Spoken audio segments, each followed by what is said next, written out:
Live from Indianapolis in New York, it is Friday night. Hey there, gang, it's Pete Spellos. No, really, it's Pete Spellos.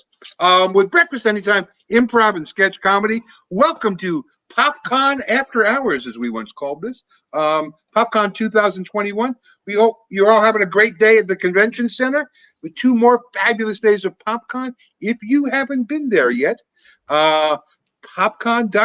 Go to the website, see all the fantastic events and guests that they have lined up. And of course, if you're here, it means you're home and you're enjoying PopCon with us.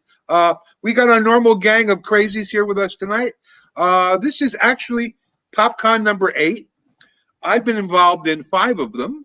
This is Breakfast Anytime's 4th show that we're doing for PopCon, our 2nd virtual one, and my first one without pants. I'm very excited about all of this. Robert, front and center, if you will, young man. This is Robert Getz, you. This is Robert Kopaku. Robert is my, not only a company member, but one of my dance captains, as we call him, and certainly the fabulous editor of all the sketches we do for Breakfast Anytime. Robert is filling in for our Tech Sergeant Chen, who's playing hooky from Improv tonight. He's probably at the PopCon doing something else at PopCon, but that's okay. We missed him and we love you, Joshie, when you see this. But Robert's going to do all the tech. Oops, I felt that one. That was lovely. Robert's going to do all the tech stuff. So as we used to say at the nightclub, we're going to take your suggestions, and if it sucks, it's your fault because got to give good suggestions. In fact, if you are on the PopCon page right now or on our page, you can give suggestions for some improvs later in the show. We need occupations. We need childhood obsession that some kid would be obsessed with. Could be a toy or a game. And we also need your favorite holiday. So what you can do is you can type those in the comment section, and Robert will get them to me when we're gonna do a sketch later on, which basically is a recorded sketch to give us a bathroom break. But aside from that, it's something we did last year at PopCon. We wish we could be there, but you know what? A lot of us old folks, well, we couldn't get to PopCon this year, especially the man I'm going to introduce right now. Jim Brownlow, front and center, young man. I've had the pleasure of working with this man for, he hates to hear it, but 40 plus years. Jim and I were the morning comedy team on WPLJ FM ABC in New York, 1979 to 1981. We did stand-up in New York together as 3 of the funniest guys in town. Mm-hmm. Thank you, Howard Hoffman. Jim was with me at my nightclub in New York, who's on First, part of the Usual Suspects.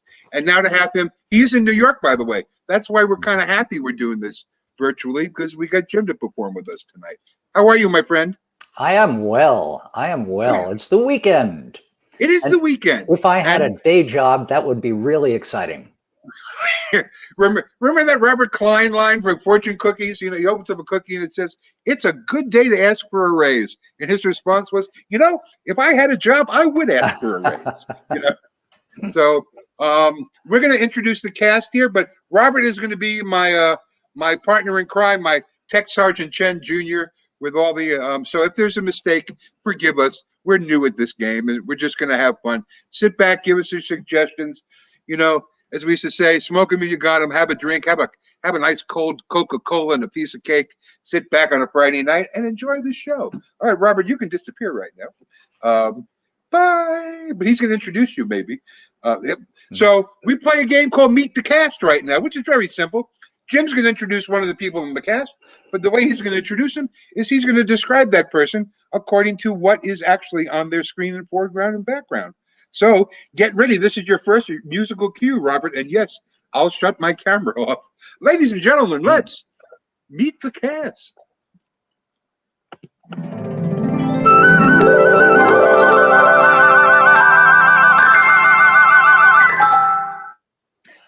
I'd like Chris to come out and join us, please.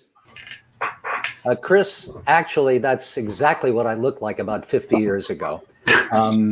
Yeah, surprisingly enough. And the interesting part about Chris is you can see the background is very dark. He has to be in a dark background and a dark surrounding and only come out at night because if the sunlight hits him, he starts to disintegrate. And that's another thing we have in common. Chris, please take it away. Well, thank you for that beautiful introduction, Jim. I would like to introduce Emily, come out here, please. Oh, sorry, I didn't know you were working today. I'm so sorry about that. She's backstage. You guys didn't know this, but she is an exotic dancer. I didn't mean to bother you right now. I hope you have a couple minutes. I'm clothed. It's fine. Yeah. If you didn't know, and she has a fun hobby of making clothes. Actually, that shirt right there is made from an old tablecloth that my grandma used to have. I love it, by the way. I don't know. It works. But that's him. Please take it away. All right. I would like to introduce Robert. Robert, come on up here. Where did Robert go? Oh, there he is. Okay, guys, this is Robert, and here's a really fun fact about Robert. If you notice in the background, he's got all of these little things around that thing that looks like a map. Those are actually awards. And here's the thing. There's actually this underground championship that couples can enter. And really what they do is they compete to see which couples can last the longest fighting over a place to eat without actually ordering anything. And so he and his wife, Carrie, actually hold, I believe, the world record for what is it, 31 days, like 17 hours and 24 minutes or something like that. Who's counting? But everybody, this is Robert. He is very highly esteemed. Thank you for that amazing introduction. I would like to invite up Martin. Martin, are you out there? Martin, can you hear me? Oh, everybody, this is Martin Jones. Now, you may not know this about Martin Jones, but in his spare time, he enjoys piano. You see the piano in the background. He's actually opened for Elton John. Not that Elton John, the other Elton John of Mishawaka. So, he's hoping to make it into the big time, but he's not quite there yet. He also owns a fantastic vacation home. Look at that stone fireplace in the background. That place he's hiding out is actually a bunker in the wilderness of Tennessee. You won't find him anywhere else. He's off the grid, but good luck. Everybody, Martin Jones. I would like to introduce Libby Bolden. So come on up, Libby. I mean, look at Libby. She's great. And, she's living in Graceland. That's the jungle room right there. She makes peanut butter and banana sandwiches. She takes care of the TV that the Elvis Presley shot, put a bullet through. And she gives concerts on the weekend as an Elvis impersonator. So everybody, Levy Bolden. Well, thank you very much. I would like to introduce our friend Ren. Ren, can you join us? Hi. Hi. So, a little fun fact about Ren. She is a professional hair grower. So, her hair grows super fast, and then she cuts it off and sells it, and they make it into wigs. It's amazing. It's incredible. I've seen it happen. It's kind of like those dolls we used to have as kids where you move their arm and their hair grows. That is totally Ren. She's like the human embodiment of that doll. So, we love having you, doll.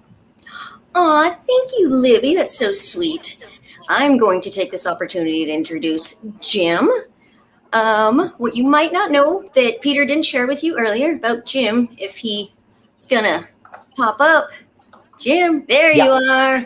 Jim is the most hard of hearing person on the planet. I'm what? So hard of hearing that his keyboard is actually Braille, and he just puts his hands on it, and it starts vibrating. And he's also the world's fastest speed reader as well. He pioneered the technology. As you can see, he's also allergic to the sun, which helped him spend so many hours in his basement to, revolutionize the world.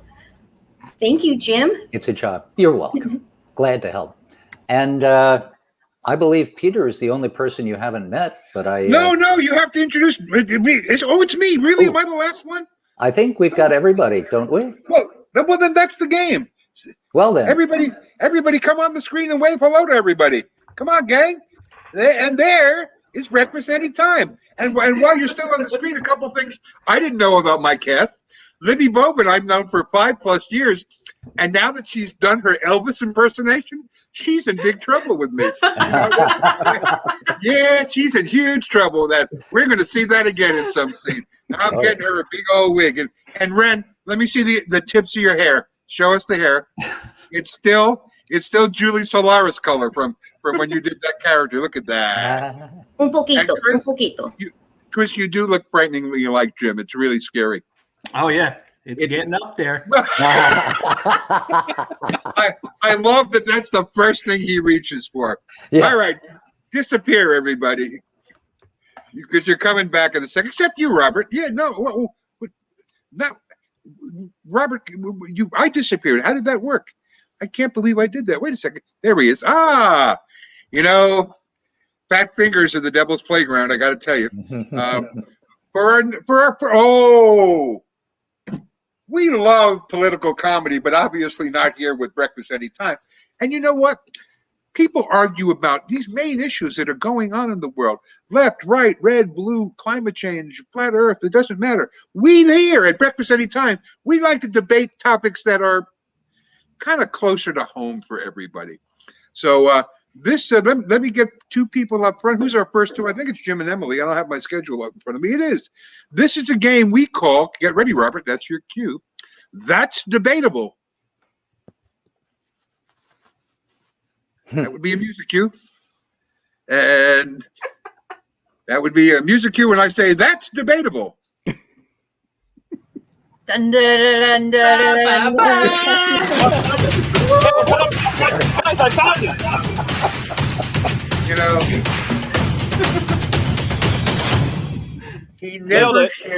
He never shares his bourbon. Never, ever, ever. It's just, I hate that about him. So again, Robert and I are going to disappear in a minute.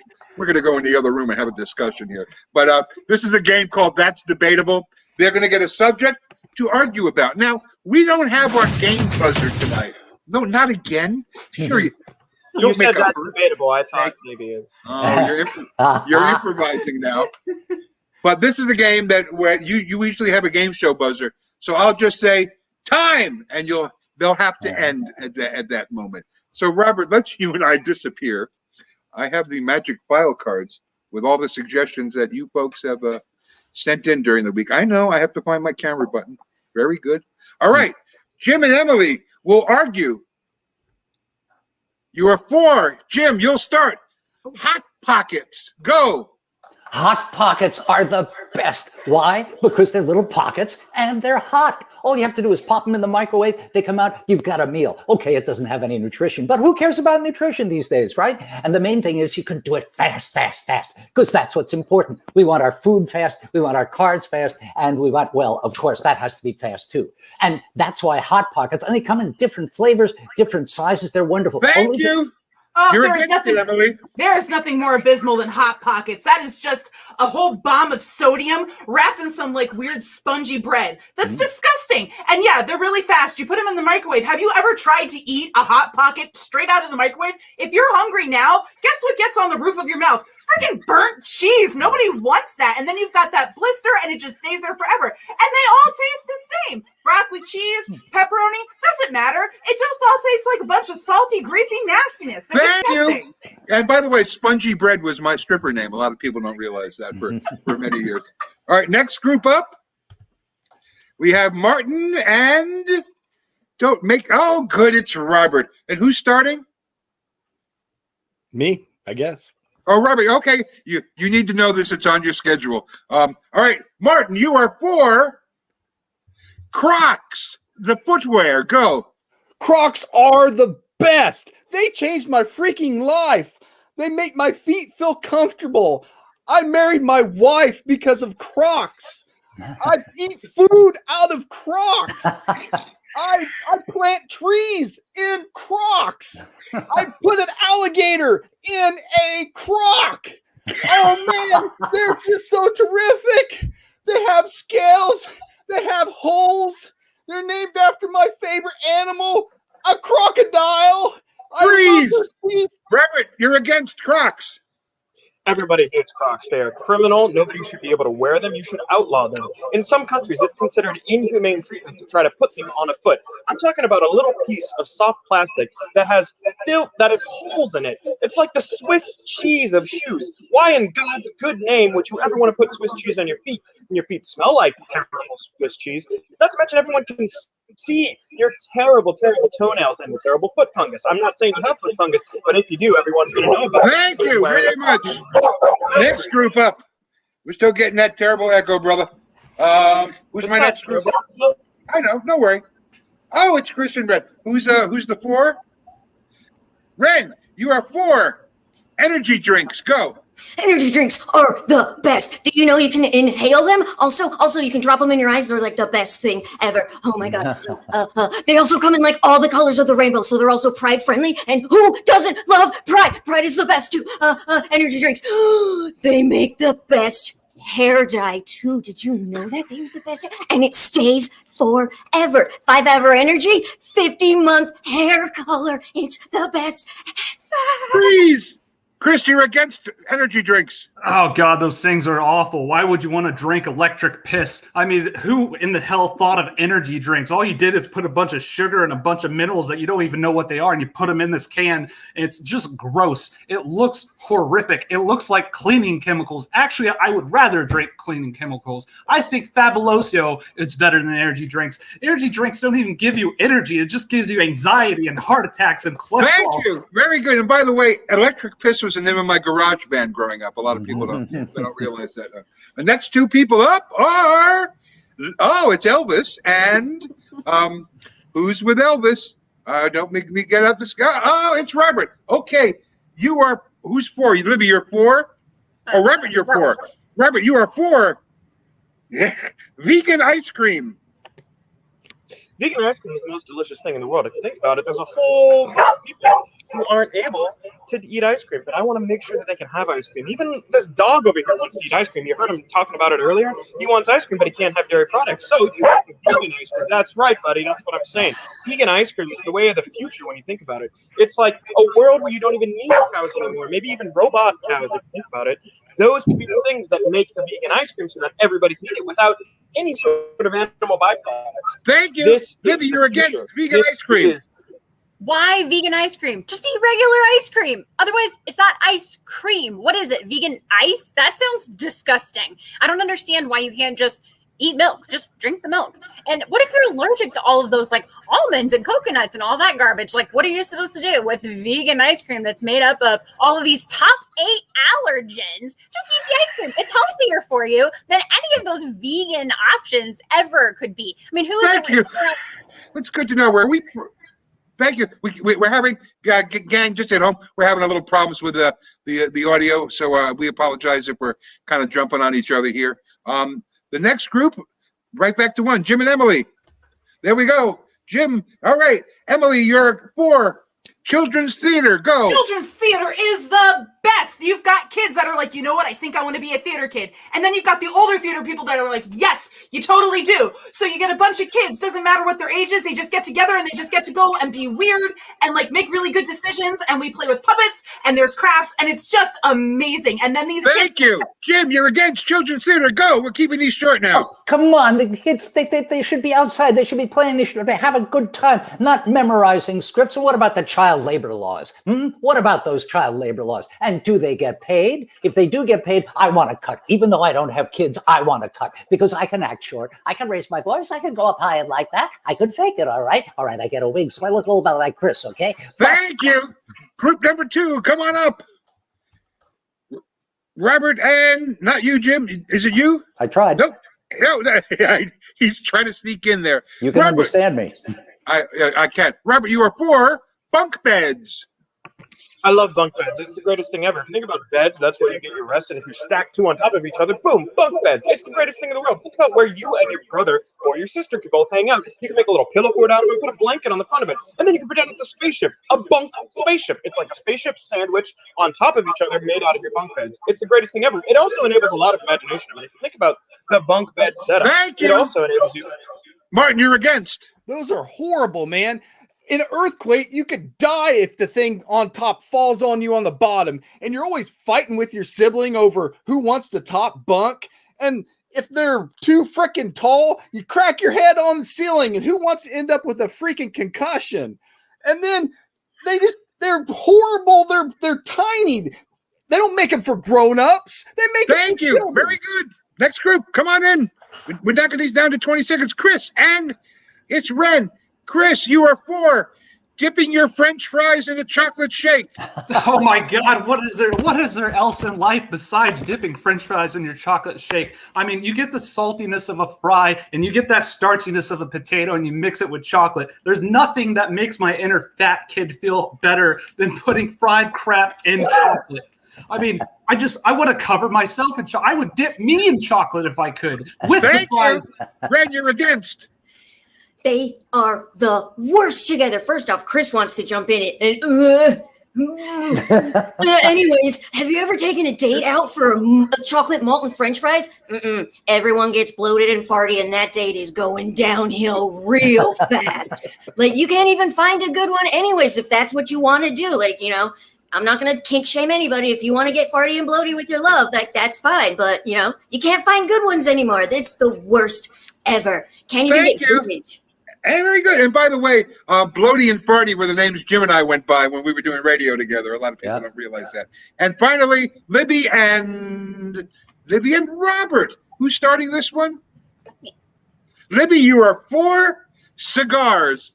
Ooh, I love a good cigar. There's nothing better than the smell just wafting through the air and then sticking in your hair and your clothes for days on end. And you just keep feeling like you're smelling and smoking that cigar over and over again. The way it just heats up your whole mouth when you smoke it. And then your lungs just start to fill with smoke. I know you're not really supposed to like breathe it in, but that's really the best way to smoke a cigar. Because then Thank you know you. And finally, Robert, you're against cigars.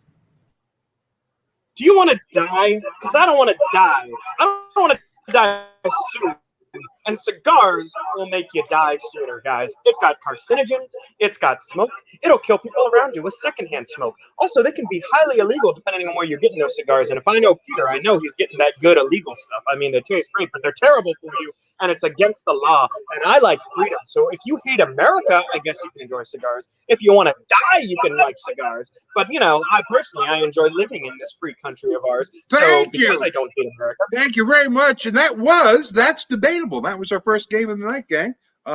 We're very happy to have you here. Once again, popcon.us. If you're just coming on to PopCon this weekend, there's lots of fabulous stuff still going at PopCon. Somebody remind me to put on my camera. Please put on your camera. There we go. I'm back here. See that? Voice. Oh, there he is. Hey, bud. I know it's you know, it's all those years with Jim doing radio. The disembodied voice things work. But like I'm saying, popcon.us is the place to go to see what's on the schedule for Saturday and Sunday. Make sure you check and get there early because you want to see all the great things that are going on. This game comes to us directly from my partner Jim here, who came up with this game a couple months ago and turned it on to us. We call it Gibberish Dictionary or Breakfast Anytime Dictionary. Let me have my first 4 players out there because I'm still trying to bring the information. I'm having a little problem with the schedule here. So I think I'm starting. I'm vamping here, by the way.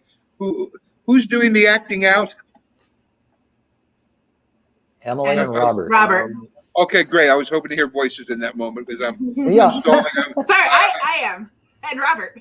There you go. No, I'm sorry. Now I brought up the schedule. So Ren and I will say a gibberish word. Ren will then define this strange gibberish word, and Emily and Robert then have 20 to 30 seconds to act out the definition of the gibberish word.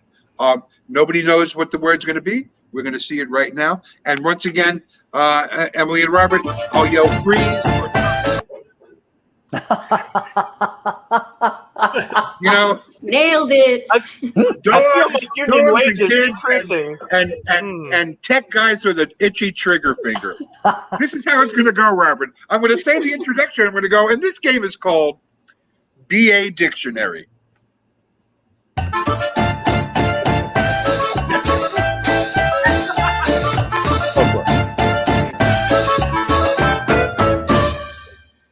And yet, I'm hungry for a taco right now. I don't know why. I will do the word. Ren will do the definition. Robert and Emily will act it out without the music. Are you ready, Ren? Yep. Furnace starter. Furnace starter. Traditionally hand-woven over-the-knee sock that is gifted by your wife's grandmother. honey, this is breathtaking. Can you see? Oh my goodness, she put so much work into this. Do you love it? Yeah, and I like it. It's a strange 10th anniversary gift, but I can learn to love it over time. Oh my goodness, hate it. no, you have to. What? You hate it? No, you have to try it on. You're going to totally hurt her feelings if you don't. Oh, I love you. And the thing is, it goes up to my thigh, and it's supposed to hit the knee. That's very important. We very can maybe sad. hem it a little. Yeah, we'll just cut it off where it's supposed to be, and they won't even know. It's fine. The leg or the sock? Your choice.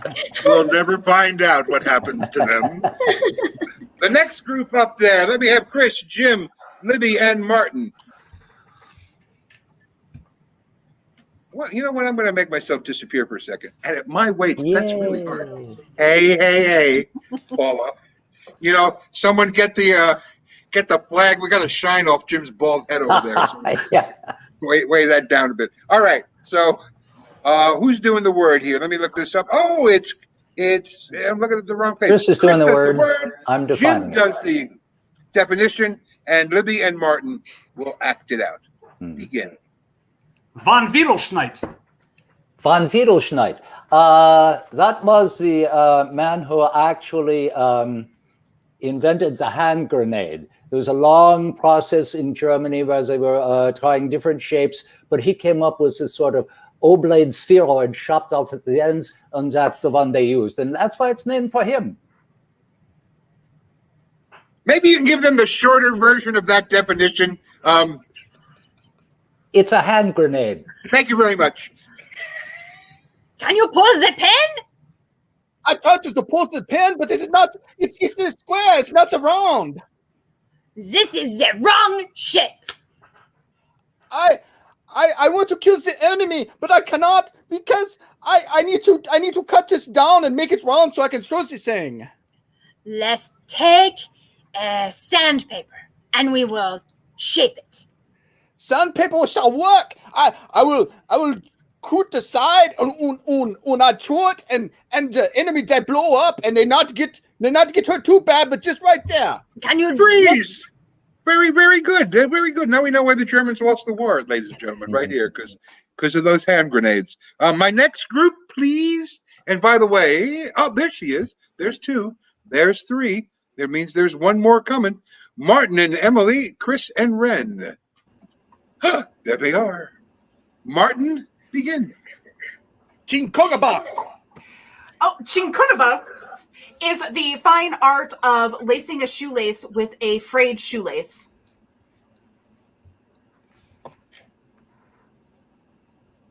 Whoa, that's not going to work.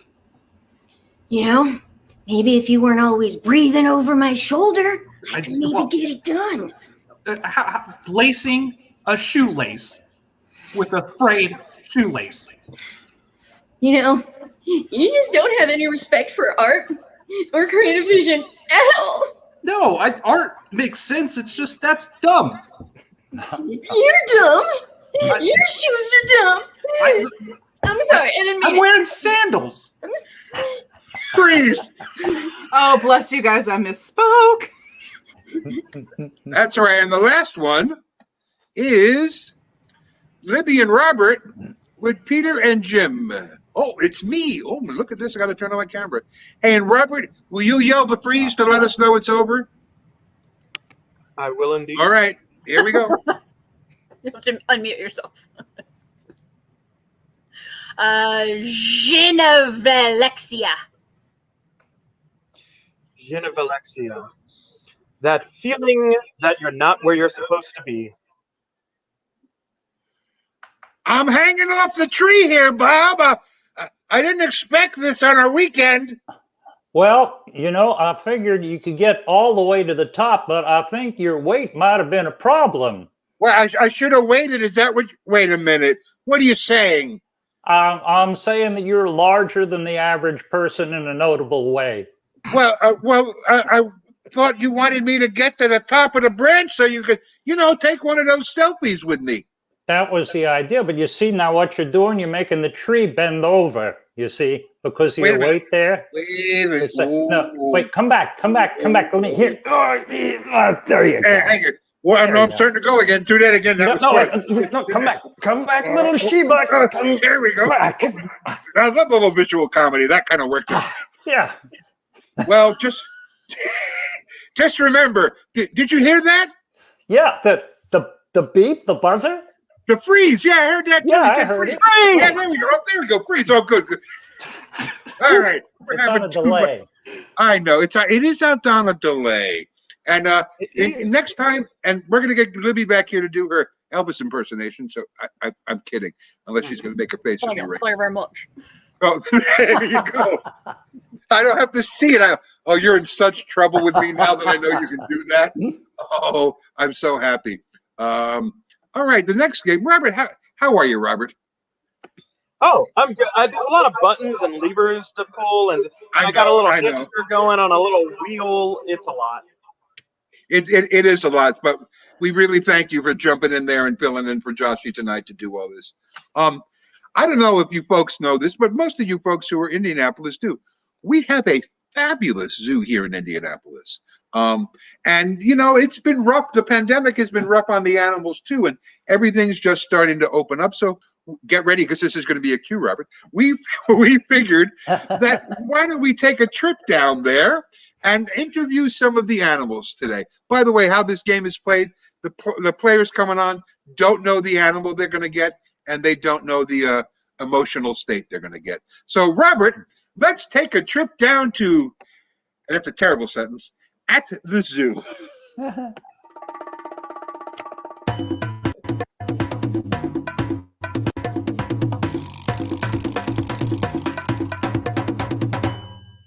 That actually was Morse code for the cue was on time. Excellent. That was fantastic. Yeah. So our first, Libby is our first animal. And when I mean that in the best sense of the word.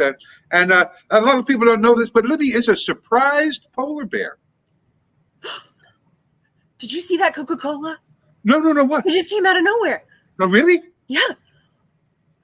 Oh my goodness. I think Santa Claus brought it. Santa Claus? Here at the zoo? That is shocking. So what would you want Santa surprising you with at Christmas this year? Oh my goodness. I could really use some new boots. Some polar bear boots? Yeah. Well, I don't want polar bear boots. I want polar boots. That would be wrong. That'd be like cutting the feet off a friend. So what kind of boots would you like? I mean, I would take some snakeskin boots. That would be okay. Yeah, nobody likes those snakes anyway. Thank goodness I don't have a snake on here this evening, otherwise we'd be in a lot of trouble. So what surprises you most coming from the Antarctic and now you're in Indianapolis? What is the most surprising thing about living here? The weather. It's totally unpredictable. I liked that it was always cold and always white. And here it's like hot in the morning and then it gets cold and then there's a tornado and then a snowstorm and it's all in one day. You know what, sister? I feel you. It rained 5 different times yesterday and was sunny 6 different times. I know. And I was surprised every single time. Well, that's it. If you could tell something to a young polar bear who's also living a surprise life, what would you say to them? You know what? Keep one eye open because you just never know. You just never know. No, you're right. What's a good rule for everybody? Well, thanks, Lib. It was nice seeing you. It was nice to see you. And you know what? By the way, this polar bear does a killer Elvis impression. I don't know if you don't realize this. We have Martin coming next. Thank you very much.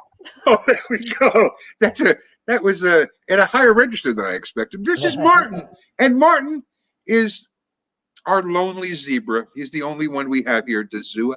How are you, Martin?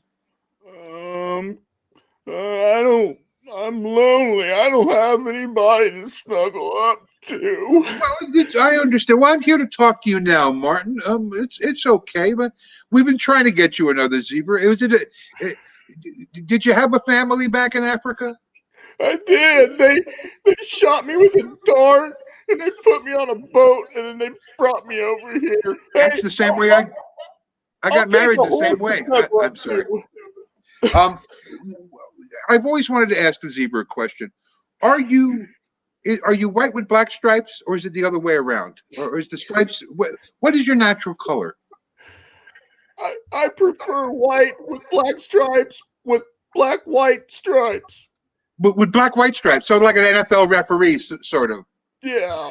So let's pretend that this is like Tinder for zebras. What would you have on your profile to attract a zebra to come to the zoo there, Martin? Lonely horse-like creature that just wants love. Somebody, anything that looks like a zebra or a horse or a giraffe, I don't care. Well, giraffe, that would be interesting. What are your hobbies? I eat grass. Okay, we maybe have to get you another hobby or two. That might help you out a little bit. Well, I'll make sure a giraffe comes over and hugs you later on, Martin. All right. Thanks. Take care, son. It's all right. Next up is Jim. Jim is our. It's funny. Jim is our Alaskan king crab, and he's very sentimental. You know, I remember the old days. Well, tell us about. Well, how long ago was that? Oh, 40, 50 years or so. Wow. Yeah. You know, when we used to practice walking straight. We tried to walk straight, but really, try though we might, we always wound up going sideways. And what? Go ahead. You've experienced that in some shows, haven't you? Well, I've gone sideways. My marriage went sideways. Sure. Talk about many different things. So why did you decide to not walk a straight line anymore? We couldn't. Our little legs, they just go they're bent so that they go from side to side, but going forward we just would tip over on our skull and then have to use our pincers to straighten ourselves up again. It just didn't work. No, and you know what? You're an Alaskan king crab. So what do you miss most about Alaska? Our governor. I miss our governor running for vice president. Those were the good days. The former is Sarah Palin? Mm-hmm. Yeah, wow. Good old Sarah. Yeah. What do you miss about her? Her leaving? Yeah. That's I set you up for that. Very nice. And a king crab. Are all Alaskan crabs king crab, or are you no, the no, king of the... No, not all of them have the crown. I'm one of the few that has the crown. It's lovely, by the way. And then there are queen crabs too. They have like a little taffeta thing that goes around their neck. Mm-hmm. Well, do you have a queen crab at the zoo with you? I do. Well, Matter of fact, I just gave her a pincer ring last week, so it's going to be serious now. Yep. You know what? Yep. Well, I hope to dance sideways at your wedding someday. So I would love to see that. That would be great. Well, thanks, Jim, for dropping by. We appreciate that so much. Next, we have lovely Emily, the blissful peacock, is here with us today. How are you, Em? Turn the mic on in your cage, Emily. That would make it much even better over there. Sorry, you know what? I was just having such a good time, I forgot. It's really a good time to be a peacock. Let me just tell you. Well, why is it a good time to be a peacock? Well, you know, I have all these feathers. I mean, did you know that? I have all of these feathers. I am the most beautiful thing in the whole zoo. Well, and we can see all the colors behind you. Are those the colors? Yes! Look at this display. Can you believe it? I didn't know you were so shiny with peacock feathers. You know what? Not everybody can shine like me, but when you're good, you're good. Yeah, I am so lucky. Tell us something we don't know about peacocks. Oh my gosh. So it's a little known fact that peacocks actually sleep with their eyes open. Yeah. So like we go to sleep, we see everything. This is why nobody eats us. No, I don't think I've ever had a peacock entree or appetizer. That is why that is not on the menu, sir. Mm-hmm. Well, no, it's not on the menu. And you know what? There might be kids listening, so I'm just going to leave whatever's not on the menu off the menu right now.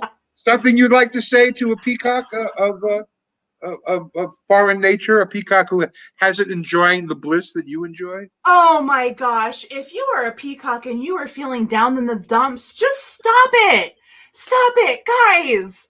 It is amazing. We are amazing creatures. We're so beautiful. Just bask in that beauty. Okay? And we bask in yours, you little shiny peacock. Thank you. Well, thanks for coming by, Em. Bye. Next.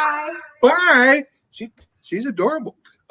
Next we have Chris, and Chris is an annoyed beaver, and I'm not sure why are you so annoyed today, Chris? Damn, my dams! They're breaking my dams. Who's breaking your dams? Who's breaking my dams? Those I asked you the huge same zebras. question. The zebra. Why are the zebras breaking your dams? Well, it's actually just I thought there was multiple zebras, but it's just one zebra, and he's like, I don't know, sad or something, and he's just sitting there on my dam. It took so many hours. Maybe he just wanted to snuggle. Oh, maybe he should go for a swim and never get back up. But and what else is annoying you today while I have you at it? Oh, don't. No, we shouldn't go. Let's go there. How about what the hell is with that peacock? All right? All she does is flash her feathers around, and I get it. They're colorful. Hey, you got colors. Ooh, I got a rainbow. Ooh. No one gives a shit about a rainbow. I mean, get out of here with that, okay? What are you attracting? Have you seen a male peacock? They look like a female peacock. What is the deal? Like, well, all peacocks look alike. I know, but they're all beautiful. Have you seen a male beaver? Right, a male beaver has a big tail. He's strong. He builds a dam. Have you seen a female beaver? She's big and weighs. But peacocks, they look the same. You know, I'm going to get beaver letters now from all over the country because of that. So hopefully you'll be less annoyed next time I see you. But we hope everything works out for you. And snuggle with the zebra every once in a while. Screw him. Okay, well that's probably never mind. Next we have look, it's Robert, the optimistic penguin. He is one of the most positive animals here in the zoo. How are you, Robert? Well, you know what? Everything's all right for me, and frankly, it's only getting better. I mean, I've been working on this cap routine. I just molted out all of my winter feathers, and I am ready to just strut my stuff. I am so excited. You look great. Now I can't tell because you're so far away. Are you an Antarctic penguin or like a South African penguin? Are you a cold weather penguin or not? Well, I'm actually a New Zealand fairy penguin. That's right, one of those little guys. I look like I'm far away, but really, I'm just really small and cute. Everybody loves me. I thought that was a puffin. I didn't know that was a penguin. Oh, puffins! Puffins are great. I am so excited for the puffin population. They're coming back. But we're also there, you know, just these little penguins that are just really making a comeback. Everything's looking up. Well, listen, Robert, with the zoo opening and everything, what's the most optimistic thing you're looking forward to this summer with the tourism coming back to Indianapolis? Oh, I mean, what's not to be optimistic about, Peter? People will be coming back. People will be visiting us and making strange faces at us. People will be looking at the penguins and doing that cute little waddle that you humans do when you try to imitate us. It looks so cute. Peter, I think you waddle everywhere you go. Isn't that right? It's, you know... It's so interesting that I'm taking so many notes here tonight. But yes, I'm from a family of waddlers. Oh, look, that's all the time I have to talk to the penguin, though. There we go. Oh, look how happy she is. But this is Wren. Don't let her fool you. This is Wren, the disillusioned chameleon.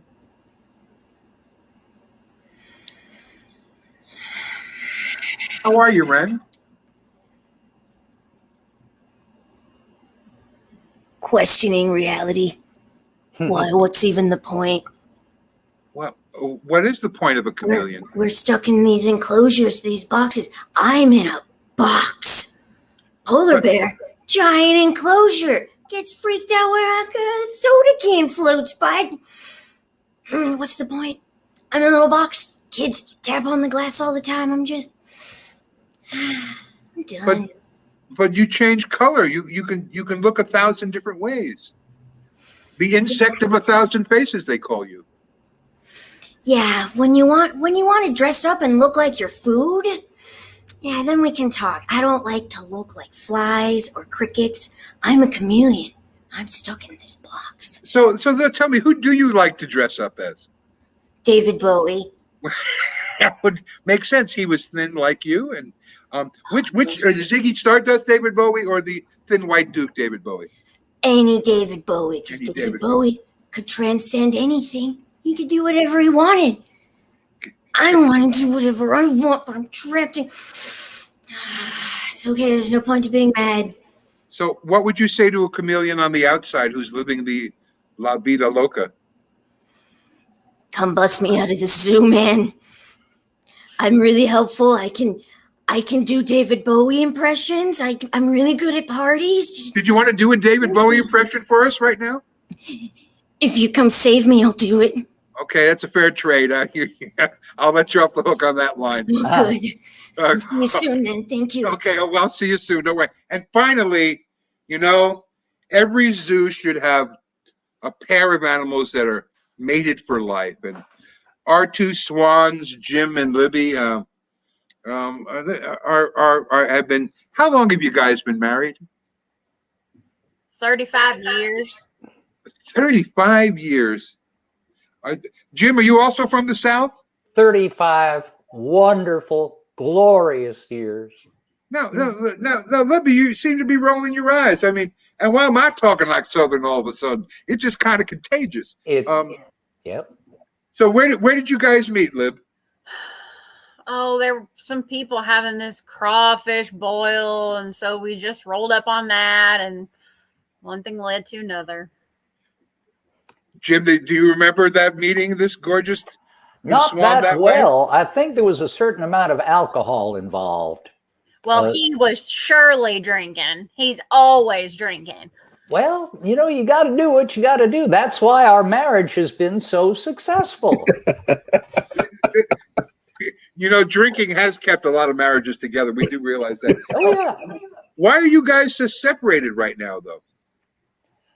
Well, we're only a couple inches apart, actually. As you can see, I mean, I could reach right up there and probably touch her screen if I tried real hard. He thinks that we are. He's a totally different place. He's that drunk. He doesn't even know.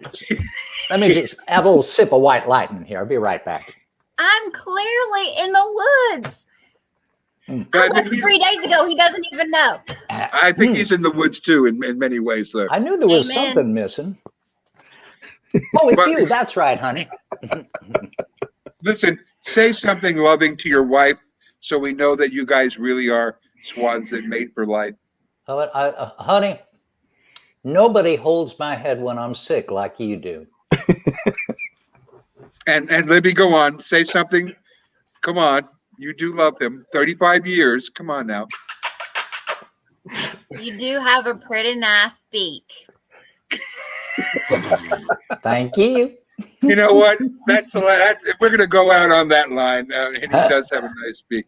Thanks, guys. And this is our At the Zoo animals here. And we're very happy to have brought all those creatures to you. By the way, it's PopCon weekend. That's popcon.us. Make sure you go on the website. I said that twice. Johnny, 2 times. I got to go to the can. Go to the can. Check out the website. Go see the great events at the convention center tomorrow and Sunday. And just spread the word. Put your pictures up on the PopCon page. And what we'd like to do now, a year ago, in the middle of the pandemic, right before, and by the way, PopCon, I just want you to know, because of you, I moved to Indiana last year. I just made so many great friends out here that it was kind of a fait accompli that would move out. But we got to do a show for PopCon last year in the middle of the pandemic, and we thought we would play one of the sketches that we did back then. Something we do on occasion, and we're gonna do a version 2 of this in the next coming months as it gets close to Christmas season. But this is Santa and the Elves, and it's a bit we call Great Moments in Elf Cinema. And by the way, this is for our company members. You have 5 minutes. Robert, let's see Great Moments in Elf Cinema. And that would mean I take my camera off. I do know that.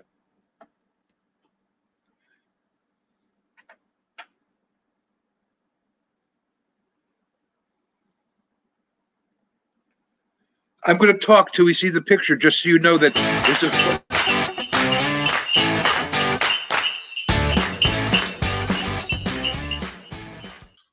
Well, I didn't do that on the floor, Mother. Rudolph must have done that. Merry Christmas in July, boys and girls. It's Santa here with his elves. We're so excited to be part of PopCon. In fact, the elves have been working on something special for you. It's called Great Moments in Elf Cinema.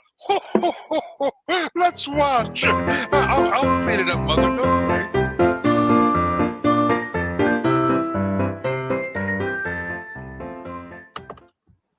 Draw me like one of your French elves. Not the gumdrop buttons. It puts the frosting in the basket or it gets the candy cane hose again. Frankly, reindeer, I don't give a damn. Violet green is gumdrops.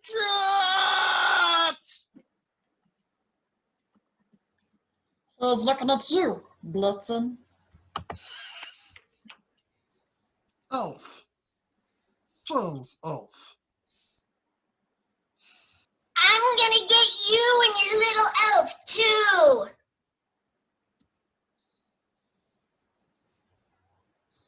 I see gingerbread people.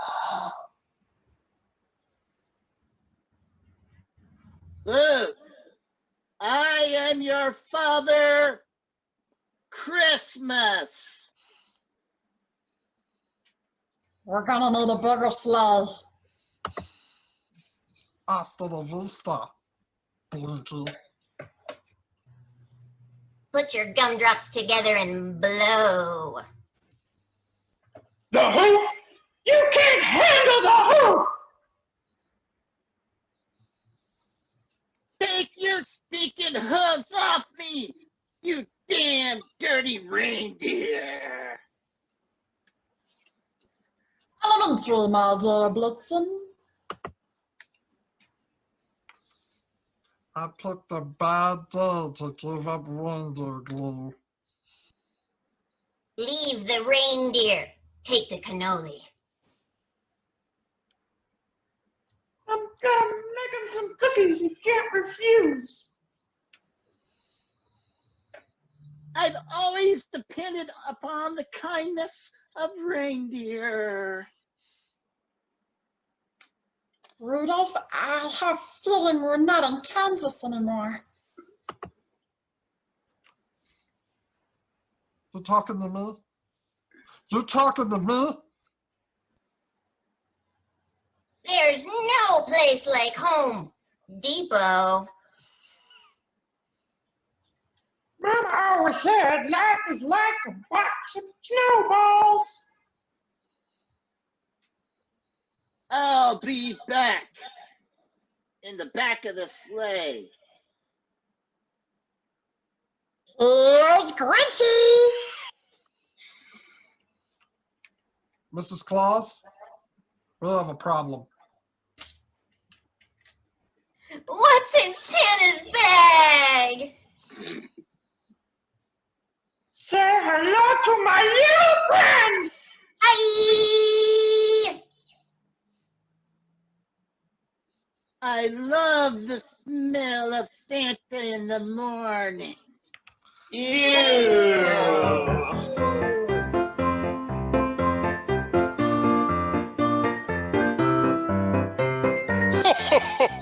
Let me introduce the elves to you. First, there's Blinky, there's Winky, there's Dinky, there's Stinky, and of course, there's Fred. Santa and the elves, wave to everybody. Hi! Hi!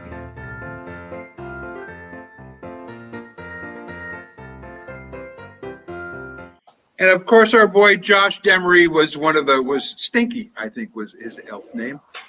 Again, we did that for PopCon a year ago. That was kind of the first thing we did, and we're going to be redoing a lot of the elf stuff this year. Our next, Ren, Emily, and Chris, I think, right? Do I have that correctly, or is it Ren, Libby? Oh no, Ren, Libby, and Chris. And Ren, what are the odds that you're wearing the same shirt a year later? Isn't that strange? I mean, I'm not pushing up daisies, so I'll take it. No, I'm just saying. You're not pushing up daisies, my little chameleon. All right, this is a game that we kind of matched up, as you kids say.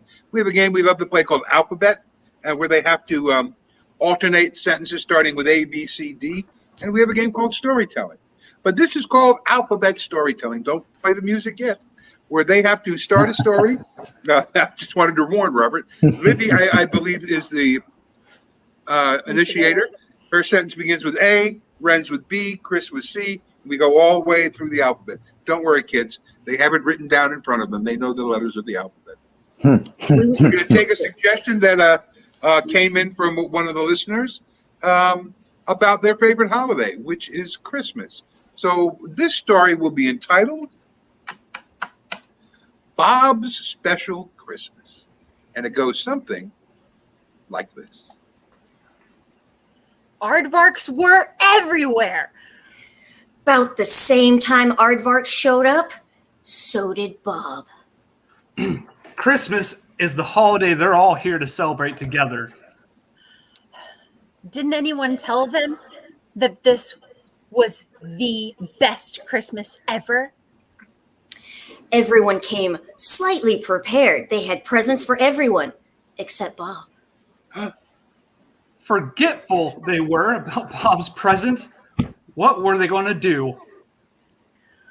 Go to the store. They had to go to the store and get something great for Bob. This was the best Christmas ever.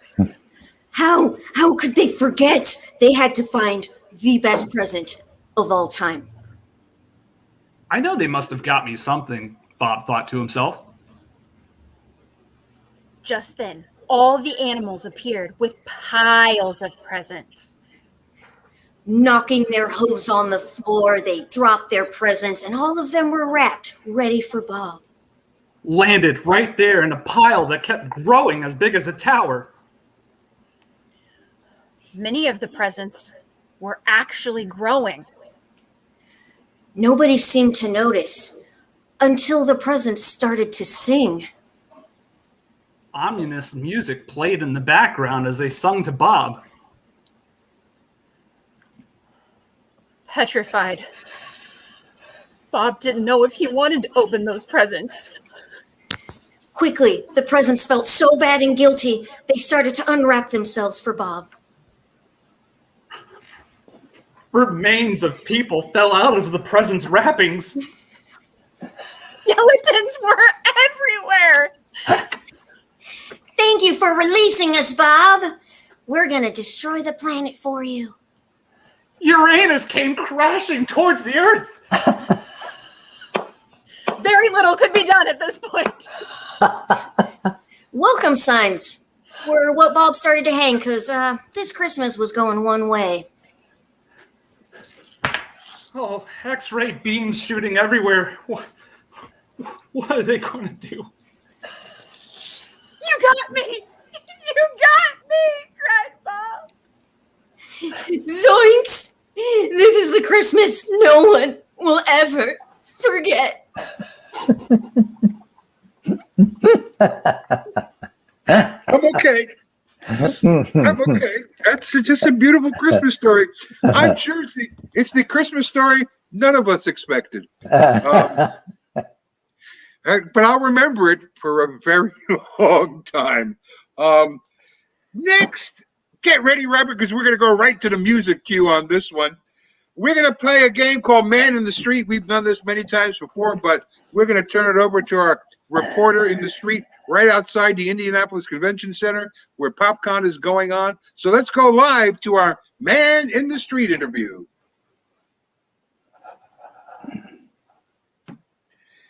Music Maestro.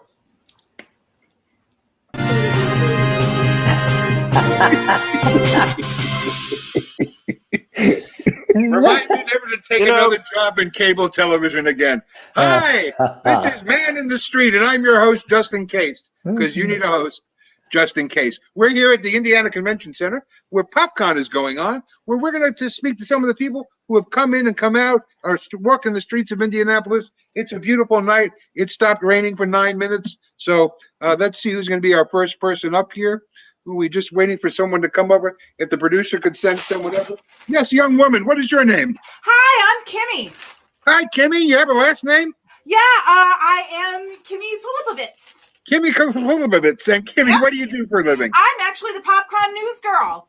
The PopCon News Girl. I didn't know there was a PopCon News Girl. So, Seriously, you've been part of this forever. You've not seen me around? well, they kind of keep me isolated in a room with a chameleon, but Right. that's a whole other thing. So, what's the news at PopCon there, Em? Oh my gosh. So I mean, there Kim? are I don't know who this M is, but she's I probably don't know pretty either. cool because I'm one of the coolest news girls around. I'm still stuck in the alphabet game. You know, I'm still thinking about You that. know, it's the first day, so like people are just getting in, getting excited. I'm trying to get the scoop on like, you know, who's cosplaying as what and like what some of the cool collectibles are and who the guest people are. So what was the most interesting cosplay you saw there? Oh my gosh, I saw somebody dressed as Alf. Yeah. An elf or Alf? Alf. A-L-F. Well. Yeah. Like cat-eating little alien guy. Yeah, well, I thought hopefully. people forgot about him. No, well, some of our younger kids are going to have to look him up over there. You know, they should. And what about the collectibles? Oh my gosh, the collectibles. So rumor has it that there is one of those very rare Boba Fett's from 1979. I don't know where. I don't know who has it, but I heard it's here. So start looking. Okay, well, I hope we find out. And what are you looking forward to most at PopCon? Oh my gosh, I just like dishing the dirt and spreading all the news around to everybody at PopCon. It's my favorite time of year. Well, you know what? Dish away and spread your dirt wherever you go, young woman. and we're happy to have you. And thanks for coming by. All right, take Saying care. a few words with us. Take care. Who is next we have up here? We have a gentleman in a ball cap. Yeah. What is your name, sir? My name is Tommy Sparkle. How you doing? You know, I could have bet $100, Tommy, that you were going to appear tonight. My favorite radio disc jockey. What was the station you are in Indianapolis again? I have no idea. I'm here looking for a job. If you got a station, I'm your guy. You know, Tommy, you were very popular in the 1960s. What happened? You did a lot of AM radio. I got old. You got old. Yeah. They don't hire us in radio anymore when You'll you get old. find out. You just hang around for a while. It'll happen to you. Well, it's already happening slowly but surely. So, Tommy, what do you miss about the old days of radio? I miss spindles. Those little things you used to put on the centerpiece, and you take those little 45s and put them on around there. They don't make spindles anymore. They don't make spindles. And once again, we have young people screaming towards Google right now to look up that word and see what that is. I can tell you. What do you think of the music of today there, Tommy? I can't stand it. Can't stand it at all. But if you're paying me, I'll play it. Absolutely. And what was the greatest romantic love song most requested on your radio show? Stairway to Heaven. There you go. You know what? That's such an inside radio joke that I hope there's radio people really laughing out there. Who doesn't know Led Zeppelin? Hey, come on, man. Who doesn't know that everybody called the station to hear that song? And why are you at PopCon? Looking for work. Like I said, you're not paying attention, are you, big guy? No, I'm not paying anything. Otherwise, I'd hire you there, Tommy. That's funny. Well, that's what I do for a living. Well, Tommy, thanks for dropping by. He took himself out. I love that. I would have. Oh, it could be Little Red Riding Hood or not. What is your name, ma'am? My name's Agatha Christie. Are you related to the famous author? That's me. I'm so glad I'm talking to somebody. I haven't seen anybody in I don't know how long. I would say at least 100 years. I would think. Close to what? That. Yeah, Agatha Christie wrote in the last century, very early on. That's me. Then there were none. Murder on the Orient Express. That's me. Fantastic. Arsenic and Old Lace. I don't know if you wrote that. Did you write that? I did. That was okay. Well, where have you been? I don't know. I was on a train and I fell asleep, I guess, and I woke up and it's just dark and there's nobody here. It's so cold. It is cold, and you're well. If you go to the convention center where PopCon's going on, there'll be lots of people in there. There's more people. There is more people. Oh my god! I gotta find my way out of here. Okay. Well, thanks for dropping by. I'm gonna try to find you. Agatha, I'll be here all night in case you need. And I'm so glad. That's all right, Agatha. I'm gonna find you. I'll see you. Okay, it's so nice to know that Agatha put on a winter coat when earlier she was telling me, "Wow, look, it's the guy from Up." What is your name, sir? My name is Gus Washington. Gus, what do you do, or what did you do, Gus? Are you retired? Just a guess on my part. Well, yes, I used to work the docks down there at good old Geist Reservoir. The docks at the reservoir here in Indianapolis? Well, it's kind of on the east side, northeast side. On the north end. And what did you do on the docks? I was security guard. I was protecting the docks from the pirates, you see. The pirates? That must have been a long time ago. It was. It was like 20 years ago. And is this your first PopCon that you've gone to? Yeah, it's great. I really like their virtual reality. Am I still there? I think all of us are still there, young man. So did your grandkid bring you to PopCon? You have grandkids? Yeah, he's a big fan of that one show, the Star Wars thing with the guy with the helmet. I think it's called the Zandalordigan. Yeah, the Zandalorgan. Yes, that's a very famous show. My friend Les Eller loves that show. I figured I'd say his name and perhaps he'll buy me breakfast on Monday. That's just what you can always try. So, yes, Gus, you're right. Gus, so let me ask you. Gus, sorry, we'll get a producer over to you in a second, Gus. Gus, aside from pudding, what are you looking forward to most of this weekend? Well, I like meeting the celebrities, it makes me feel important when I'm standing next to them. Like who have you been taking a picture, who's selfie with? What celebrities? Well, that one lady there, she was on that one show with the two guys at the car. I think her name's Amelia Swallow. Well, fantastic show. I haven't seen it, but I've heard. Lovely. Anybody maybe we might know?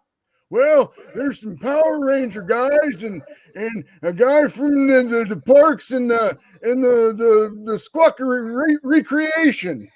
The Parks and Recreation. Yeah. I'm going to steal that, by the way, Gus, and then I think it's that good. And Gus, what are you looking forward to just in life in general? You've lived a good life. Is there something you haven't done that you want to do? Well, I'd like to try Taco Bell again, but it flows right through you. Well, thanks a lot there, Gus. We appreciate it. We're going to get you a producer and a medic and okay. Probably some spirit gum to remove the mustache. Yeah. Hey, have you seen some kids smoking in here? Yeah, right there, right down the hall over there. They were there. Okay. Big cigars, too. Big cigars. Yeah. Okay, thank you. I got to go get them. Oh, okay. This doesn't have anything in it. I'm just going to beat them with it. You really shouldn't be killing the people that go to PopCon. Well, they're smoking indoors. That's not allowed. No. Maybe they're smoking fish. Maybe they're smoking fish. Oh, I haven't thought of that. Or maybe, I don't know, maybe they're smoking hot. Right? No, it's smoke. That's why I have a fire extinguisher. You know what? I know an annoyed, bitter beaver that you sound just like. I got to tell you. Oh, what was he chasing smoking teenagers too? Well, in essence, he was. But I think if you just go, then you can probably catch them. Thanks for wasting my time. God, you know what? I love that, boy. Do we have any last people coming up here? Wait a second. It's one of the PopCon celebrities. Louise, is that the name? Yeah, that's me. Wow, and Louise Berger, is that your last name? Belcher, but I'll allow it just this once. Just this once. You get one pass. Yeah, you just used it, buddy. You just used it. Okay, and Louise, how are you? I'm okay, still selling, loose art supplies to the kids at school, making money on the side. And what brings you to PopCon, Louise? You, Peter. What? You're here to see me? Yeah. Well, that's very sweet of you. You give such good hugs, and I just wanted to see you, and I brought a little extra something for you. I'm going to hand it to you after the show. It's my dad's burger of the day. And what's in the burger of the day? The popcorn burger. It's made with popcorn. Popcorn on the burger. Well, thank God I have original papaya enzyme that helps me digest. Because Oh yeah, it'll block you up for weeks. Oh, it's I- terrible. And Louise,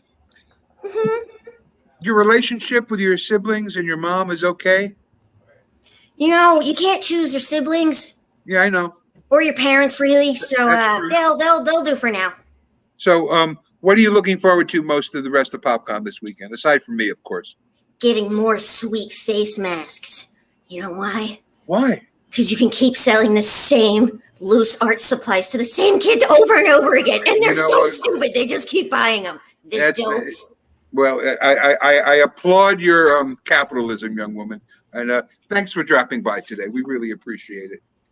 My pleasure. I got that burger for you. Don't forget. No, the popcorn burger. A popcorn burger at PopCon. You know, it's a terrible thing. I thought we were done, but I guess not. So what's your name, sir? Yeah, bro. My first name is Will. Last name, you spot me, bro. I am all about fitness. What is that? You flashed it up to the screen. I couldn't see what it was there. Oh, muscle milk. Oh, so you're lovely. You're a bodybuilder. Yeah, bro. I could totally spot you in the gym. No one spots me in the gym. I'm nowhere near a gym, so you probably spot me in the diner often. You might even spot me in the Fat Boy shirt store, but you're never going to spot me in the I don't think so, bro. Well, back in the day, bro. I once upon a time. So what are you doing at PopCon? What's a bodybuilder doing at PopCon? Bro, I'm totally all about that cosplaying, you know. I'm gonna maybe go as like an action hero, or maybe like one of the video game characters, or like The Witcher, because I'm basically Henry Cavill, basically, dude. I'm like Superman, okay? You're the Indiana Henry Cavill, I think, and I think your hair is perfect for, well, you know, kid play more than anything else, but you know. I made an old man laugh. That made me very happy right over there. Well, if you could say something to all the bodybuilders of America, this is your last chance, because we've run out of time on our show today. I have another improv to get up here. What would you say to a young bodybuilder just starting out? Yeah, man, working out is worth the wait. If you're a Buddhist, you'll really get that. Working out is worth the wait. Wow. It's all grab our goatees and nod right here. Thank you. Thanks for coming by. We appreciate. He was frozen solid. Well, that's all the time we have, and we're going to move on to another improv now. Come on back, Robert. We just got a couple more left. Hey, how are you? I'm looking for my Dr. Seuss players. That would be James, and I think it's M. And there's one more. Is it Robert? Oh, it's you. It is you. Okay, fantastic. This is our penultimate improvisation. You can stay with us after the show. We'll answer a few questions if you have anything about improv. Once again, popcon.us for all the information for more tickets for this weekend. I'm sure there are 1-day passes and 2-day passes available, but make sure you check on the website. And if you're interested in improv, give us a call. In fact, better than a call, I'm not going to give you my phone number. Write me, Peter Spellos at gmail.com, and we'll tell you all about how to take our improv classes. And perhaps one day it will be you up there with a red wig just like Emily. Oh my And, God.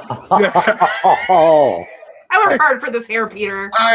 You know what? I put in hours in the sink with metal pieces of paper and that little comb doing all that stuff. That's all right. I had to lacquer my head down so it looked like Jim's this evening. All right. Hey, Libby, Yes. come on. I want to ask you a question. We went.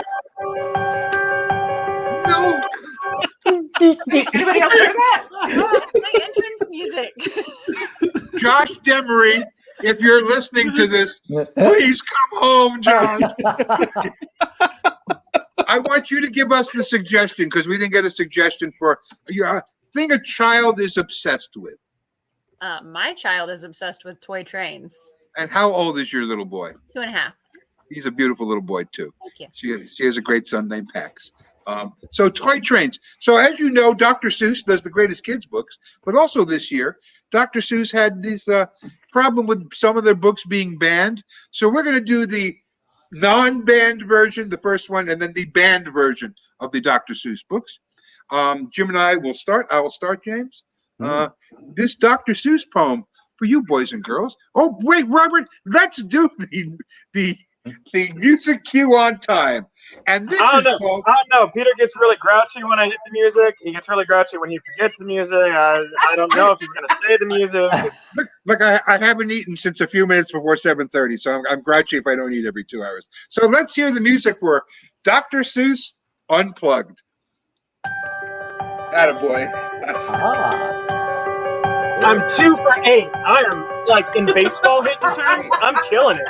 That sounds like the previous music. You know what? Chris is always funniest when he's off screen. I really love that about him. You know, the further away he gets, the funnier he is.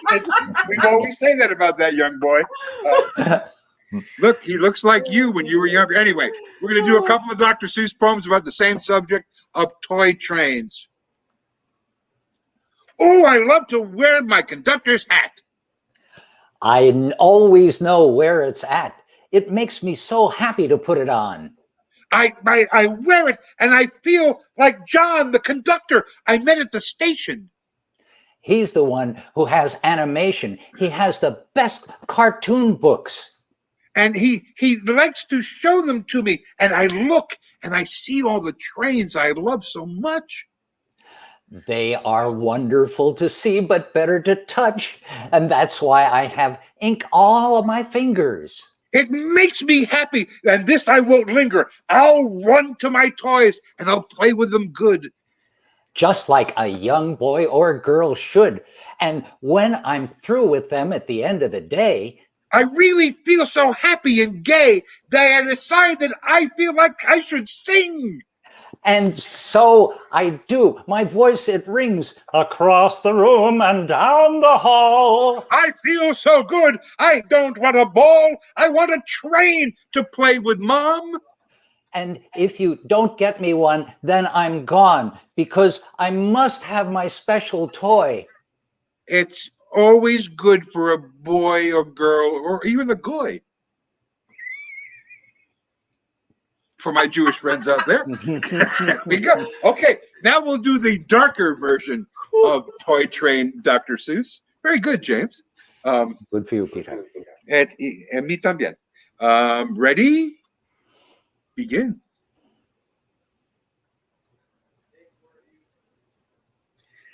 Toy trains cost so much. I like to buy them, but I cannot touch because they are so costly, you see. I put everything in them for you and for me. It even made me declare, I'm broke. I hope that these toy trains will choke my little brother who wants to buy my toy trains. I'll ram it down his throat for my gain. I'll murder them all with my little toys. And that will be my greatest joy, for once again, the trains will be mine. And no one can take them, not even one kind. That's right, my collection continues to grow. And grow until I'll sew a whole big yard just full of trains. I like them better for my personal gain. You see, my collection grows more vast. I hope my train collection will always last. Beautiful, guys. Excellent. Very good. Very good. Oh, it's a lovely thing. I was so worried what you were going to rhyme with, Emily, but I'm very happy that it was last. That was a very good one. Once again, we want to thank you for playing with us. This is our 4th time at PopCon. We really hope to see you in person next year. Maybe we can even convince the Jim to fly out and do it live with us. But we hope Jim and I are both alive next year. So that's the main thing that we worry about more than anything. Fingers crossed, man. Taking that Metamucil, it's looking good. This last improv is really, Peter, yes. Robert? I just I wanted to respond to something I saw in the comments from a little while back that I missed. They pointed out that muscle milk might be about 90% bull semen. To that, dear commenter, let me just say, if that's true, muscle milk is still the way I'd prefer to get that as opposed to any other. Absolutely. Oh yeah. And for those being funny at home, I would keep your day job. I really is that's what I would do. Or take a class, funny boy. Come on and join us, because we know who. That's right, Peter. Hey, Jim, give me a Tommy Sparkle for the class. Hey, that's peterspellows@gmail.com. Don't wait. Contact him now. And by the way, before we do the last thing, Jim, I have begun to repurpose many of the radio bits that Jim and I did, and visually now. So we're going to be re-airing stuff that we did 40 years ago. That's still funny. On July 20th, it will be. I'm not going to say anything, but stay tuned on our PopCon page. Anyway, this is a game called I Kissed-A. This is like dirty jokes or dad jokes. This is all punchlines. Let me get the first group up there. We'll do 2 rounds through with the first group. I'll disappear in a minute. I think Jim disappears in a minute too. Go away. You're in the last group with me, dear. The order of this is, just let me get my notes up here. Robert, Martin, Chris, and Emily. Chris, it's you.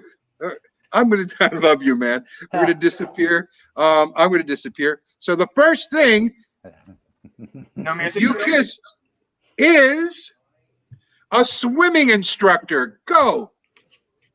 I kissed a swimming instructor, and it was like going off the high dive. I kissed a swimming instructor and drowned. I kissed a swimming instructor, and then I got all wet. I kissed a swimming instructor. That was some mouth to mouth. I kissed a swimming instructor. She showed me the breaststroke. I kissed a swimming instructor and saw her thong. I kissed a swimming instructor, and she guarded my life. I kissed a swimming instructor, and I've got nothing. It's a swimming. Let me last, Peter. I got no. That's all right. You got funny left. And just look at Jones. You'll laugh right away. One more for you guys. Superheroes. I kissed a superhero. Go. I kissed a superhero, and she made me up, up, and away. I kissed a superhero, and it saved my day. I kissed a superhero, and she collected my gems. I kissed a superhero. He was really handsome in his cape. I kissed a superhero, and now I have to see a doctor. Strange. I kissed a superhero. It was Aquaman. I kissed a superhero, and now my parents are dead. I kissed a superhero, and he actually let me drop. I kissed a superhero, and he made my lantern green, but that's a whole other story. All right, next group up there. That was very funny. Hi, it's Elvis. Look. Oh, Libby, you're shaking your head at me. That means it was funny. I'm so excited. I'm so excited. There we go. All right. This is the last 2. What's the order? I think it's me. Brett, Libby, Jim, me. Yeah. I always put myself in the tough one. All right. I kissed I can't even read my own handwriting. Gardener or landscaper. I know what you call it out here. I kissed a gardener. Now I smell like manure. I kissed a gardener, and he made me bloom. I kissed a gardener, and she made me smoke the grass. I kissed a gardener, and she trimmed my bush. I kissed a gardener, and I found the hidden bodies. I kissed a gardener right in the 2 lips. I kissed a gardener and then had to rake up afterwards. I kissed a gardener, and then I shot the guy with the leaf blower 2 times in the head for coming on at 8 o'clock in the morning when I'm trying to sleep. Okay, next one. Finally, I kissed a cheesemaker. I kissed a cheesemaker, and now I'm all bloaty and farty. I kissed a cheesemaker. It was pretty Gouda. I kissed a cheesemaker. It was holy. I kissed a cheesemaker. Her name was Brie. Ooh, I kissed a cheesemaker, stinky and spreadable. I kissed a cheesemaker, and all the cream rose to the top. I kissed a cheesemaker, and I kissed a cheesemaker and we had an damn good time, ladies and gentlemen. Ah. Let me get the whole company up here. Thank you, Ren. We are Breakfast Anytime Improv and Sketch Comedy. If we had outgoing music, which we don't, we would play it right here. And perhaps another time. I know, no, we're not playing the music. It wouldn't be on cue anyways. Now Chris is giving Robert a hard time. Let me, Gar Nollinger, Chris Keys, they run the ship here. We thank you very much for always having us back. Les Eller, you're a sad old man. I just wanted to say that in front of everybody. But Les runs all the volunteers and takes good care of his minions. So if you have any questions for us, we'll stay on line a few minutes. You can put them in the comments section. Robert will read them to us. If not, you can slowly watch us drink and just kind of. Emily's been drinking since 4 this afternoon, so Okay. Been very exciting about her. Yes, Ren, are you raising your hand to drink, or? Oh no, I was saying I've been drinking since noon. Well, you know what? I love a day drinker. I love that about you. So again, we have a great time when we come to PopCon. It was difficult, as you know, to get an outdoor venue for us this year. So we just decided to bring our insanity on a Friday night. You know, some people are only going to the weekend, so we wanted to offer you guys a place to hang out. There was great stuff. The film festival has been going on. I know they have a whole mess of wonderful guests coming in tomorrow and Sunday. Vendors, please buy their art. I mean, that's one of the great things about still being performers is you really got to support your local artists. Whether they're here in Indianapolis or they're people you know in your community, spend that money outside of the stores and buy a print, buy a locket, buy something that someone has made, especially now when more and more people are spending time to do all that stuff. And in the gaming communities and in all the nerd communities, everybody has their favorite, whether it's Doctor Who or Star Wars or science fiction or anything Jim Brownell did from the 1950s. Tommy Sparkle. You know, I swear, Tommy Sparkle is a radio character that Jim did. We did a comedy sketch that we both listened to this week, and it reminded me of that voice. And so I was thinking about it today to tell you that. And damn it, son, we're still on the same page 40 years later. Yeah. You had the Tommy Sparkle, and Gus Washington will be one of the correspondents on the Pete and Jim Report, which Jim and I will be doing a weekly newscast that airs once a month because we're too old to get our stuff together right now. But we got a lot of great stuff coming up in July. We have our last class in a couple weeks, and we usually take 6 weeks off for the summer, but we're going to be doing a lot of recording of stuff. A lot of characters, and you know, Chris, I don't know why everybody in this group says you're not funny. I think you're very funny. I don't get it. I mean, I don't know. They're not watching me, obviously. I mean, email after. First of all, I personally love the bitter fire marshal, and that you actually went out and got a fire extinguisher for your house. Yeah, no, I just went down to Dollar General and got one for it. That's commitment. If they're not asking any questions online, we can ask each other questions. So I'm going to ask the first question. Mrs. Bovin, 5.5 years, and now I know you can do an Elvis? I only just found out myself. You know. Such modesty. You know, if I'm in a man in the street interview someday and Elvis happens to drop by, I might even get you a little wig to kind of fix that. Not that good. What? Listen to Jim's voices. They're not that good, but he commits to, you know. Listen to this one, the one I'm doing now. Huh? Hey, the ones in his head are pretty good, though. Well, you know what? Thank God we all have voices in our head because of what makes us funny. And just a brief, a heartfelt thank you to Robert, who doesn't know how to use his fingers. Who doesn't know?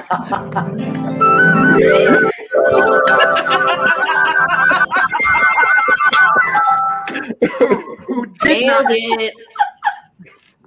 Josh, if you're at PopCon having a good time, fight me, okay? That's all I gotta say. Fight me with both hands, all right? That's really what I gotta say to you. But Robert, thank you for just having fun with this. And guys, I hope more than anything else, you folks out there, you just see what a good time we have. It's not going to always be perfect. It's live theater. I know Jimmy and I grew up watching live television. So the fact that it's goofy, the fact that, I can hire someone like Chris who, has issues, obviously. It's fabulous. And Martin, I love Gus. And I swear, he just looks like the guy from Up more than anything else. It's why I keep saying it. And you can really get high off that spirit gum, just in case you run out of bourbon some night. Not that I know these things, boys and girls. I've read about it. I do want to say that even though there was a lot of goofs, that ABC story was pretty damn good. I don't know. Oh, really? Dragging Uranus down? You call that pretty damn good, really? So while that was going on, I was grabbing things for Man on the Street. And I came back, it was like this blissful Christmas thing with aardvarks. And then I got back to Uranus. I'm like, whoa. That was a turn of events. Once I put it up and I realized it was Libby, Red, and Chris, I went, oh, those two dark moons are going to dampen her sunshine. Uh-oh. Obviously, you guys never had like 105-degree fever dream, because that's what I heard. I thought it was magical. You know what? I don't get to say this to you in a group in front of people often, but you guys are just terrific. You're the reason I moved here. The work you're doing is fabulous. I love directing you. I love writing for you and with you, and having Brownlow back in here, being able to share the largest part of my comedy life where it all started, and now where it's all going to end. is really a special treat. Jim and I have begun to write on every Wednesday at noon. We have regular writing sessions, just like back in the old days. And I'm telling you, we make each other laugh for an hour and a half, but we're very critical of the work. We pull out words like, no, that would fit there. No, Jim, put that there. No, Peter, put that over there. It's I very. I want to tell you what we pull out. Really. I'm surprised you guys know how to do that. Well, you know what? I'm just saying, because no one did that back then in the 1800s. We were being funny when you were a zygote, young man. Okay, just remember we write that. with quills. You mean when I was a bull semen in the muscle milk? Now you're funny. I got $1 said that was Les Eller. Really, I know. And the great thing about the comment section, boys and girls, is when we see the live show recorded again, I'll see all the comments, and I'm coming to get you all. I promise. I know where you live. But it's I've had this team together. I saw Em and Chris, Simon. Aww. Simon Plum.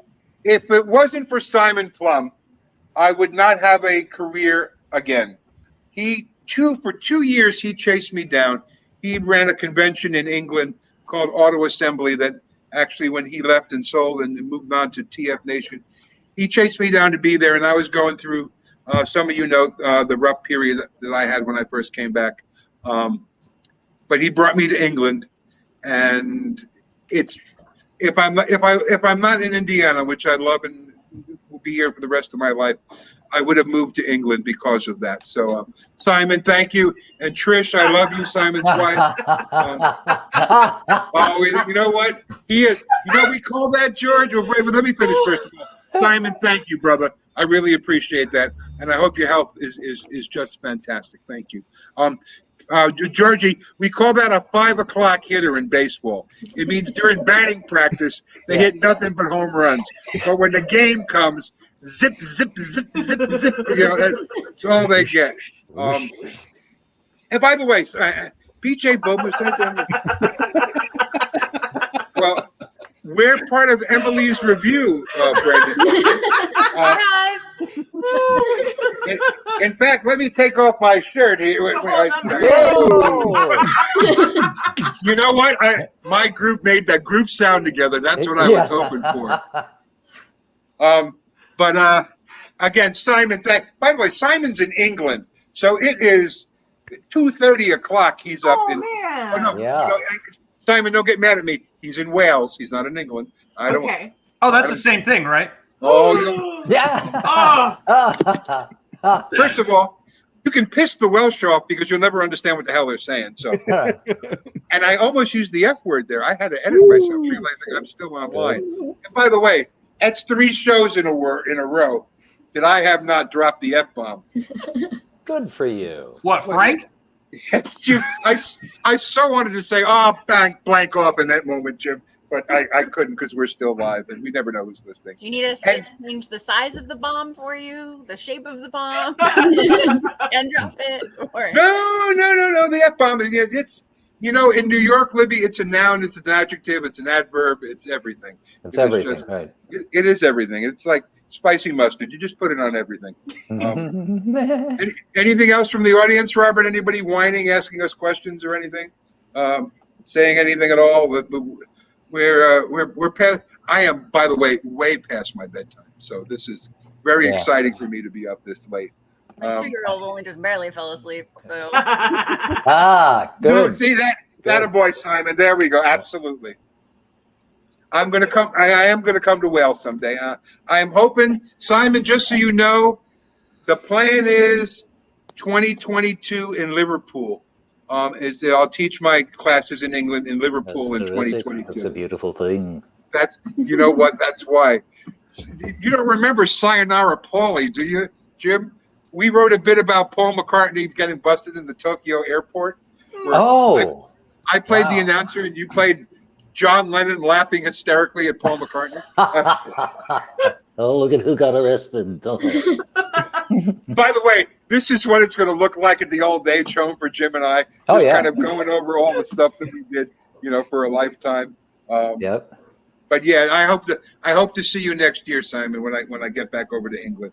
It's funny because 2014 is when I first went there, and 2015 is when I went. They brought me over to PopCon as a voiceover guest for the first time, and I just fell in love with that country. If you haven't been, it's amazing, and I just made friends. I haven't gotten to Ireland or Wales yet, but I have friends all over England that, and I have an improv company in England called the Improvicons, and we are performing with them on August 14th. At TF Nation. So if you haven't taken an improv class, there are other improv classes, and Robert's going to be stunned that I'm going to say this, but there's comedy, sports, and there's lots of stuff that you can take here in town. But if you are looking for something a little out of the ordinary, and we definitely do it a little different around here, and you're looking to also hopefully come and be a part of the sketch company. Because when I met Mr. Brownhold in I hate this year, 77, we were both part of the same company. He was with the sketch company and I was with the improv company. And it really was improv and sketches. And that was our first love. And certainly we did over 100. We were prolific on WPLJ. There are 100 stuff. And it's just lucky. Do your work. If you're listening out there, well, I like to play Rodolfo in the Contessa. That's really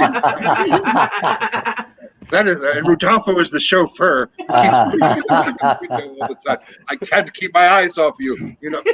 Oh, not that game. I'm sorry. What's everybody's favorite game to play? Libby, we'll ask you because that's your husband. Poetry. What was that? Poetry, maybe. Poetry. We haven't done that in a while. We'll have to do it next show. You have to remind me of these things. I'm old. Emily, what's your favorite game? I like the zoo animals. Yeah, me too. It's really because it's an interview show. It's homage to Steve Allen. It's always a delightful surprise too. You just kind of get up and you're like, "Oh, what's it gonna be?"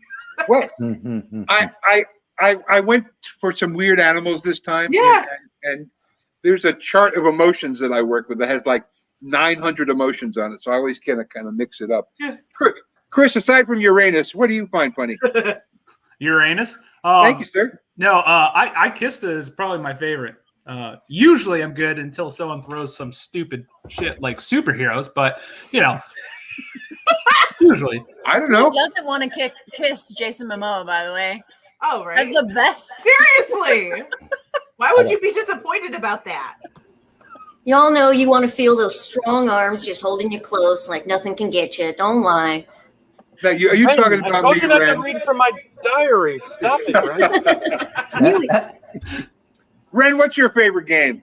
Ooh, I like Good, Bad, Worse because you can kind of mess with everybody if you have the good position and give horrific advice, and it just sets everyone else to just try to be scraping the bottom of that barrel. I don't think we played that game outside of rehearsal. No, I don't think we have. Do you have what are the ones we do that you like? Ooh, ABA. I think that's pretty fun. She's getting all the games we do in workshop. I love that. It's great. Jonesy.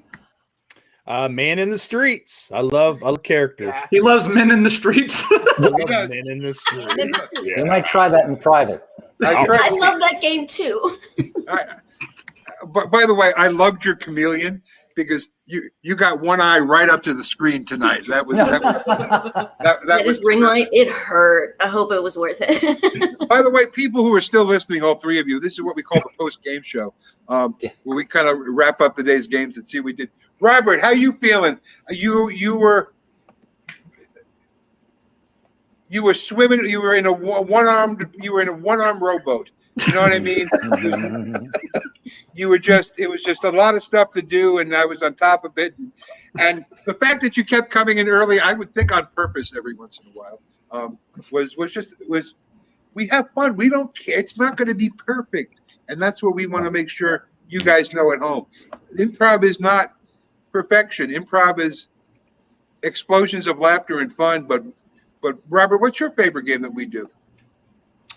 I enjoy Ikista, and I enjoy the After Dark version of that game, whose name I'm not sure I can say on PopCon's public family channel. Yeah, well, that's true. Most of us old punsters like Ikista because it can get really risque, for want of a better word. Again, I tend to be over the top. What a surprise when I do it! But it was terrific. And Josh, once again, we missed you, and Amy, who is Amy's on her boat, wherever that is. Amy and her husband are on a boat for the summer, so they're and Ben and Leonard and yeah, she's not back. Yeah, they go every weekend, I think. The summer. That's cool. Oh, they're not like sailing off somewhere for the summer. Oh no, this is not. This is not. She's living a very different life than her Billy Baths was leading me to believe. Yeah. No, actually, she is the captain of the QE2. She goes out and takes the old lady out for a spin during the summer. Jones, I think that the dinner bell rang for you there. I didn't know what that noise was. Mine is ringing.